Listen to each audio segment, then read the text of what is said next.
어머니, 왜 그러세요? 어른이면 어른답게 좀 행동하세요. 그 말 한마디에 숨이 턱 막히더군요. 이 늙은 몸 이끌고 대중교통을 3번 갈아타고 왔건만 결국 내가 자식 집에 와서 들은 건 그 한마디였습니다. 어느새 눈에선 눈물이 뚝뚝 떨어지고 입술은 파르르 떨리고 손은 바닥을 짚으며 이제는 가야겠다는 생각만 들었습니다.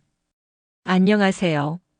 저는 충청남도 홍성에서 혼자 지내고 있는 78살 최말순입니다. 그날 이후로 저는 자식이 있는 곳엔 그림자도 들이지 않겠다고 다짐하게 됐습니다. 내가 왜 거기서 눈물을 쏟고 가슴을 부여잡았는지, 그리고 그 아들이 어떻게 땅을 치며 후회하게 됐는지, 오늘 그 이야기를 들려드리겠습니다. 혹시 이 영상을 보시다가 부모님이 떠오른다면 꼭 끝까지 시청해 주세요. 그리고 구독과 좋아요, 알림 설정까지 부탁드립니다. 이건 그냥 사연이 아니라 누군가의 오늘이고 누군가의 내일일지도 모르니까요. 나는 충청남도 홍성에서도 조금 들어간 읍내 외곽 옛날식 기와집에서 혼자 살고 있습니다.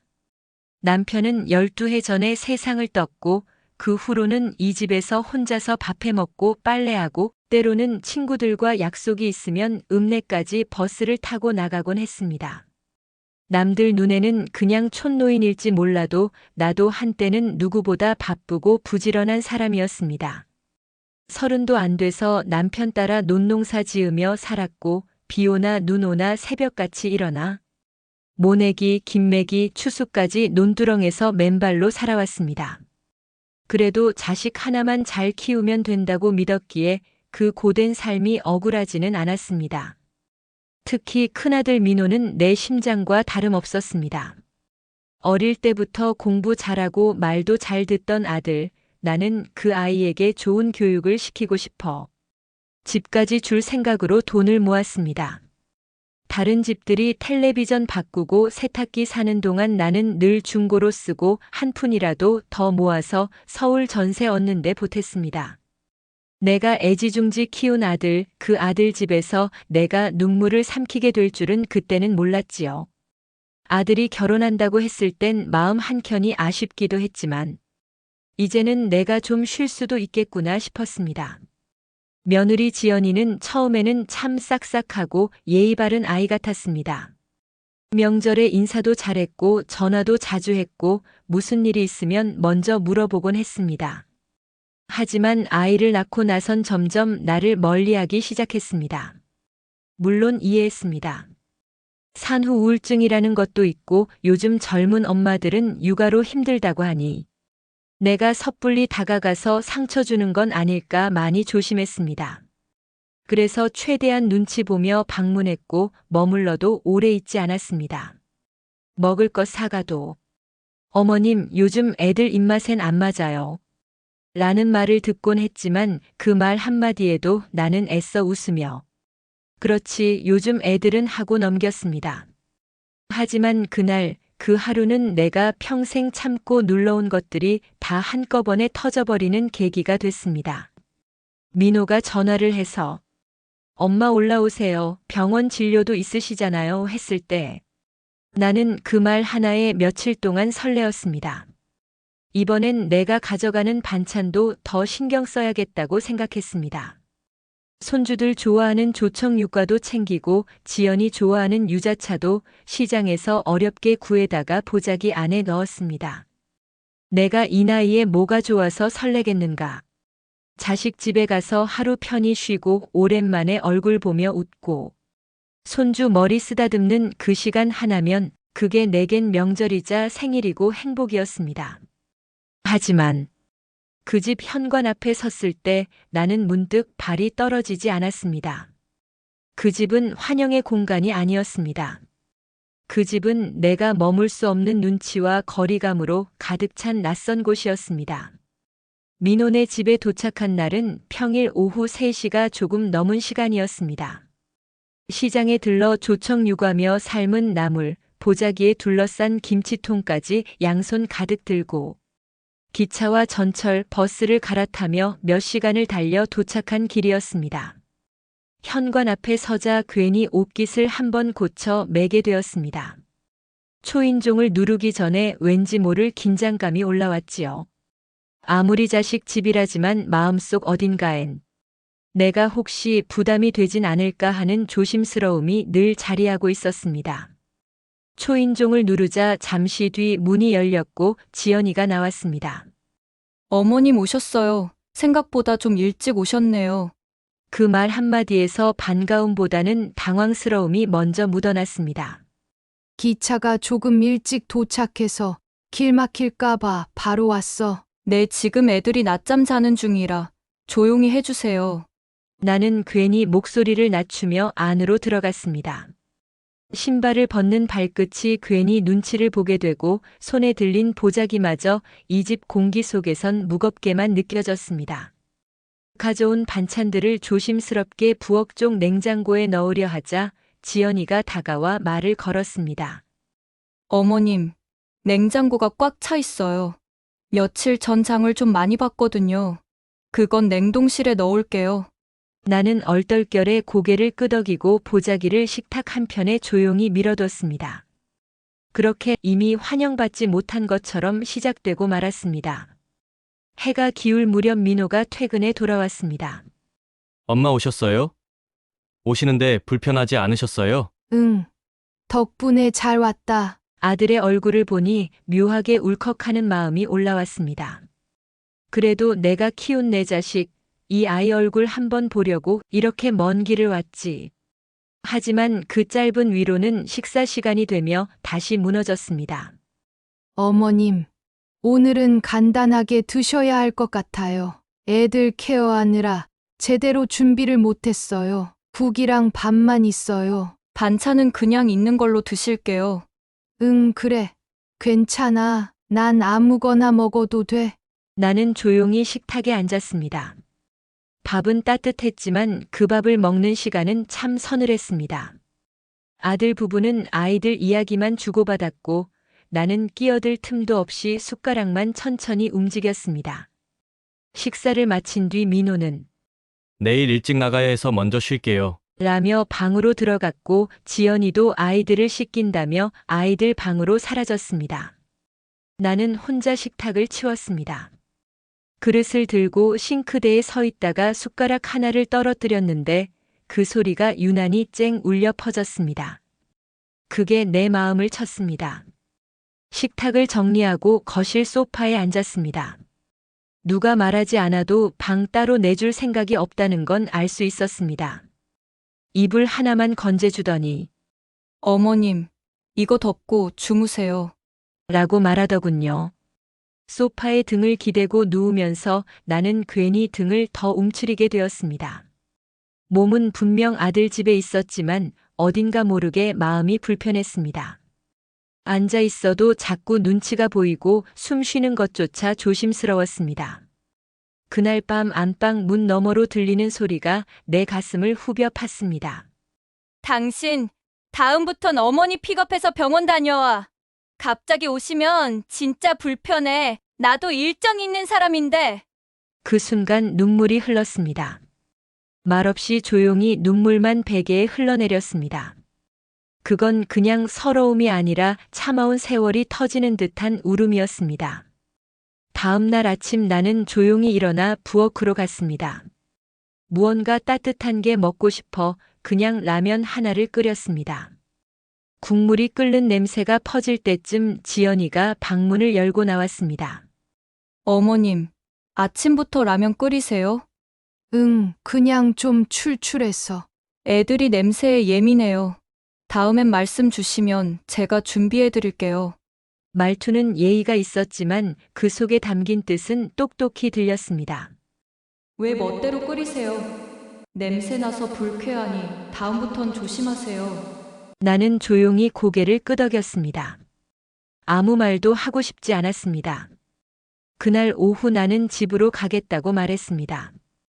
병원은 안 가도 괜찮다고 했고 지연이는 더 묻지 않았습니다. 기차역까지 데려다 주며 민호가 말했습니다. 엄마, 다음엔 오실 때 연락하고 오세요. 이렇게 갑자기 오시면 일정이 다 꼬여요. 나는 그 말에도 고개를 끄덕였고 기차에 올라타 창가 자리에 앉았습니다. 창밖으로 흘러가는 도시 풍경을 보며 나는 조용히 울었습니다. 소리 없는 울음, 심장이 조이는 듯한 고통. 그것은 눈물이 아니라 피눈물이었습니다. 내가 자식 집에 와서 이런 눈물을 흘리게 될 줄은 정말 몰랐습니다. 집으로 돌아온 후 나는 며칠을 앓았습니다. 몸이 아픈 것도 있었지만 사실은 마음이 더 탈이었습니다. 식욕도 없고 라디오에서 흘러나오는 트로트 소리마저 귀에 들어오지 않았습니다. 사흘쯤 지났을까 작은 아들 준호에게서 전화가 왔습니다. 엄마, 병원은 잘 다녀왔어? 안 갔어. 그냥 돌아왔어. 왜? 형이랑 같이 간다고 하지 않았어? 그 집에선 그런 게 좀. 내가 말을 흐리자 준호는 더 묻지 않았습니다. 그 아이는 눈치가 빠른 편이라 내 속을 어느 정도는 알아챘을 겁니다. 그날 밤 나는 거실에서 라면을 끓여 먹으면서 혼잣말처럼 중얼거렸습니다. 이제 자식 집엔 안 가. 차라리 혼자 죽는 게 낫지. 말끝이 떨렸습니다. 진짜 그렇게 생각하고 있어서가 아니라 그냥 그만큼 서럽고 아팠던 거지요. 그런데 그게 끝이 아니었습니다. 며칠 뒤 내 생일이 다가왔습니다. 별걸 기대한 건 아닙니다. 그냥 전화 한 통. 엄마 생신 축하해요. 그 말 한마디면 충분했습니다. 아침 10시가 지나고 점심이 되고 오후 2시가 넘도록 전화는 울리지 않았습니다. 결국 내가 먼저 전화를 걸었습니다. 민호야, 오늘은 그냥 별일 없었니? 아, 엄마 미안해요. 요즘 정신이 없어서 오늘이 생신이셨죠? 아니야, 괜찮아. 그냥 내 목소리나 들으려고 전화한 거야. 그 말에 민호는 한동안 아무 말이 없었습니다. 나는 손에 쥔 전화기를 내려놓고 현관 앞에 놓인 작은 의자에 앉았습니다. 그리고 한참을 울었습니다. 다음 날 작은 딸 은지가 전화를 걸어 서울에 있는 고모 댁에서 저녁 식사를 하자고 했습니다. 민호도 오기로 했다고 해서 나는 어쩔 수 없이 갔습니다. 고모 집에 도착했을 때 민호네 가족도 막 도착했더군요. 손주 녀석들이 나를 보자마자 뛰어와 안겼고 나는 오랜만에 환한 얼굴로 아이들 머리를 쓰다듬었습니다. 그런데 저녁을 먹으려 자리에 앉았을 때 지연이가 내 옆자리에 앉으며 작게 속삭였습니다. 어머님, 지난번엔 제가 좀 예민했어요. 요즘 애들 때문에 정신이 없어서 이해해 주세요. 그 말을 들었을 땐 그래도 미안한 줄은 아는구나 싶었습니다. 그런데 문제는 그 다음 말이었습니다. 다음 명절엔 저희는 집에 있을까 해요.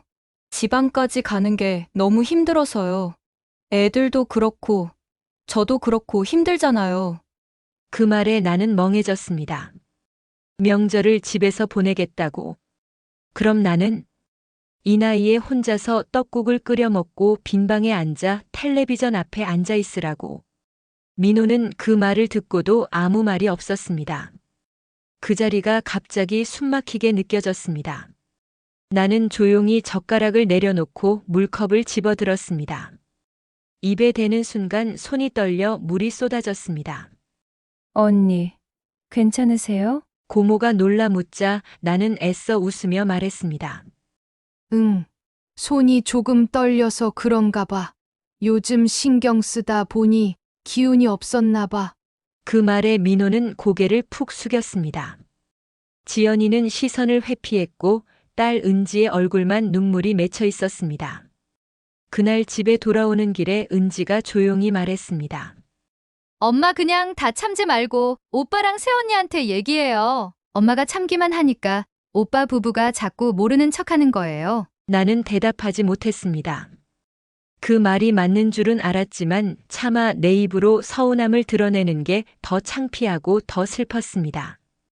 그렇게 또 시간이 흘렀고 민호가 아예 연락을 끊다시피 하던 어느 날 지연이에게서 전화가 왔습니다.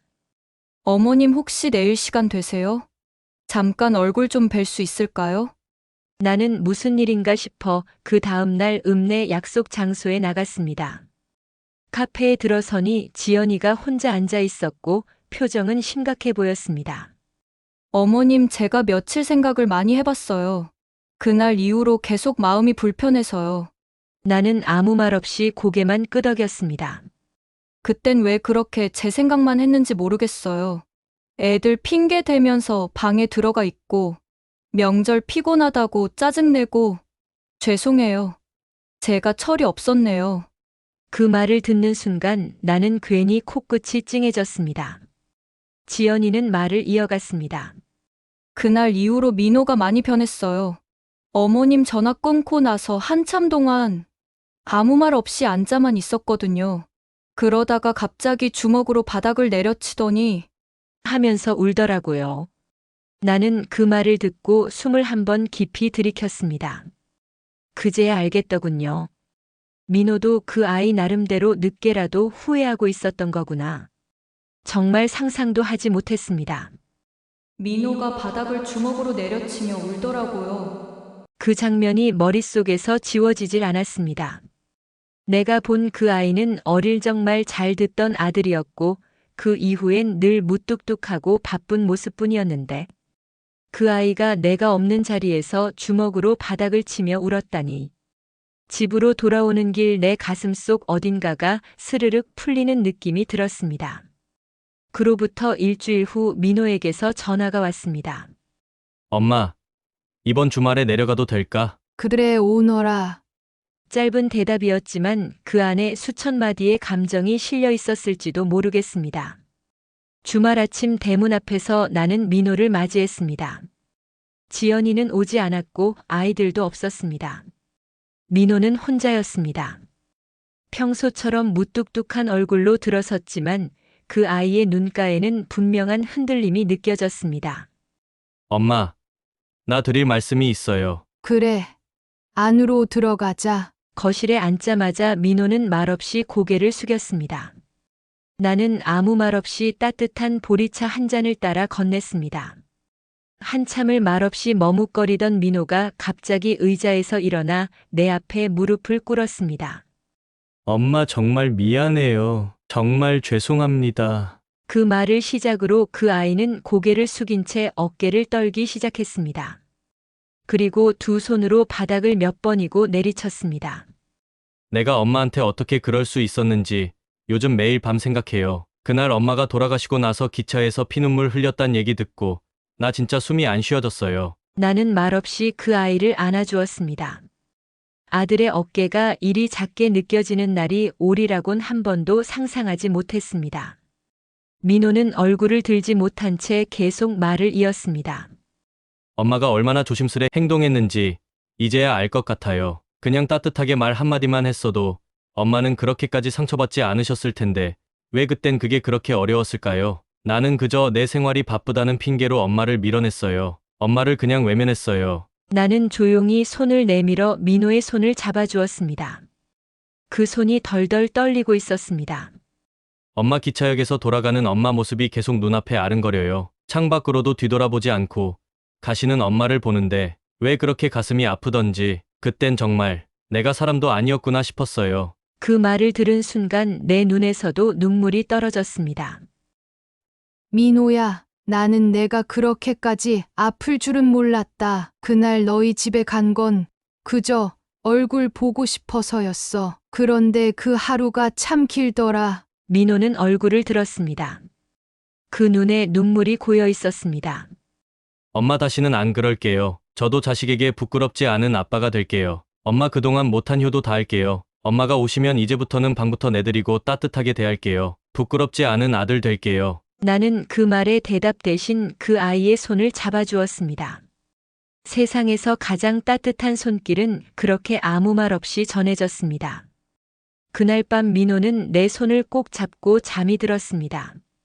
마치 어릴 적 무서운 꿈이라도 꾼 아이처럼 내 손을 놓지 않더군요.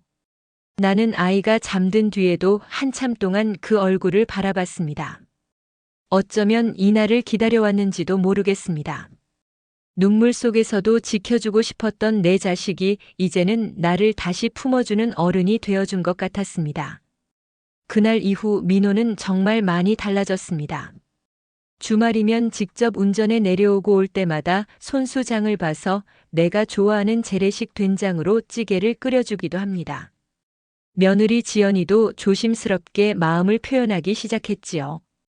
어머님, 예전엔 제가 너무 자기중심적이었어요. 앞으로는 좀 더 어머님 입장에서 생각해 볼게요. 그 말 한마디가 얼마나 위로가 되었는지 모릅니다. 손주들도 이제는 방에만 있지 않고 할머니 손 꼭 잡고 마당으로 나가 꽃도 보고 풀벌레도 잡고 놀다 갑니다. 작은 변화들이 하루 이틀 쌓이더니 이제는 서로가 서로를 바라보는 눈빛부터 달라졌습니다. 가끔 거실에 앉아 민호와 나란히 앉아 TV를 보다 보면 괜히 눈물이 핑 돌 때가 있습니다. 참 고맙고 또 미안하고 그래도 다행이다 싶은 그런 마음이요. 사람 사는 게 다 그렇지 않습니까? 말 한마디에 웃기도 하고 눈물 한 방울의 관계가 다시 이어지기도 하고요. 혹시 지금 저처럼 마음에 멍이 든 분이 계신다면, 그리고 미처 알아채지 못한 자식이 있다면, 이 영상을 통해 서로를 조금 더 돌아봐 주셨으면 좋겠습니다. 우리에게 필요한 건 큰 선물도 화려한 말도 아닙니다. 그저 내가 당신을 생각하고 있다는 작은 표현 하나면 충분합니다. 오늘 제 이야기가 누군가에게 작은 용기나 위로가 되었길 바라며 여기까지 들어주신 여러분 정말 고맙습니다. 혹시 당신 마음속에도 꼭 눌러둔 이야기 하나 있으시다면 댓글로 나눠주세요. 여러분의 진심은 다른 누군가에게 큰 울림이 될 수 있습니다. 그리고 이런 이야기들이 더 많은 분들에게 전해질 수 있도록 구독과 좋아요, 알림 설정 부탁드립니다. 늘 건강하시고 가족과 함께 행복하고 풍요로운 하루 보내시길 바랍니다.